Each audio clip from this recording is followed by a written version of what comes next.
Hello दोस्तों, जैसा कि आप लोग जानते हैं दंगल फ़िल्म एक बहुत ही अच्छी फ़िल्म थी और इसे हम लोग को बहुत कुछ सीखने को मिला। जैसा कि आप लोग जानते हैं कि हम इस कहानी को 5 मिनट के अंदर आप लोगों को बताएँगे, इस कहानी में क्या था। जैसा कि आप लोग जानते हैं कि महावीर सिंह फोगाट पहले एक पहलवान रहता है, लेकिन उसे अच्छी नौकरी के लिए कुश्ती छोड़ दिया रहता है। इस कारण भारत के लिए स्वर्ण पदक जीतने का उसका सपना भी अधूरा रह जाता है। इसके बाद वह सोचता है कि उसका अधूरा सपना उसका बेटा पूरा करेगा, लेकिन उसके घर लगातार 4 बेटियां होने से वह निराश हो जाता है, क्योंकि उसे लगता है कि लड़कियों को कुश्ती नहीं बल्कि घर का कार्यों को सिखाना चाहिए। लेकिन जब उसकी बड़ी बेटी गीता फोगाट और बबीता फोगाट मिलकर उन पर अपमानजनक टिप्पणी करने वाले लड़कों को पीट कर आ जाती हैं, तो उसे भविष्य का पहलवान दिखाई देता है। महावीर उन दोनों को कुश्ती सिखाने लगता है। उसके द्वारा कठोर तरीके से सीखना, बाल छोटे करना, काटना व सुबह-सुबह कसरत करना आदि लड़कियों को अपने पिता के ऊपर बहुत क्रोध आते रहता था।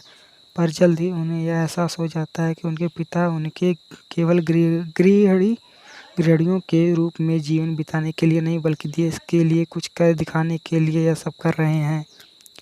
इसके बाद वह दोनों खुशी से महावीर सिंह कुश्ती के 5 दांव-पेच सिखाते हैं। महावीर उनके प्रतियोगिताओं में भी ले जाते हैं, जिनकी गीता और बबीता मिलकर कई लड़कों को हरा देती हैं। प्रतियोगिताओं को जीतते हुए गीता को पटियाला में प्रशिक्षण लेने का मौका मिलता है, जिसके बाद वह कॉमनवेल्थ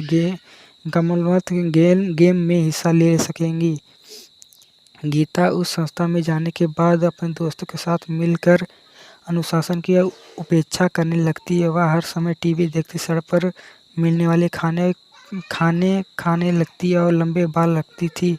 उस संस्था के शिक्षक तथा तकनीकी उसके पिता के तकनीक से थोड़ा अलग था और गीता को लगता था कि उसके शिक्षक का तकनीक उसके पिता के तकनीक से बहुत अच्छा है। जबकि उसके पिता की तकनीक पुरानी हो चुकी थी। वह घर लौट आती है तो वह उसके पिता के सिखाए तकनीक के संस्थान में सिखाए तकनीक के मुक्केबाजी करती है। इसके बाद महावीर और गीता की मुक्केबाजी होती है और वह अपने आप को बढ़ती उम्र के कारण महावीर से हार जाता है।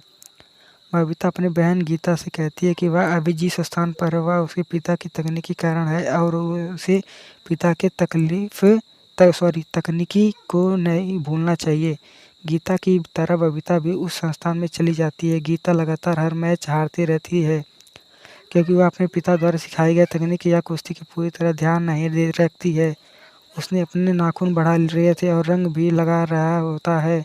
वह अपने बालों को भी काफ़ी लंबा रखे होने के कारण वह हार का सामना करना पड़ता था।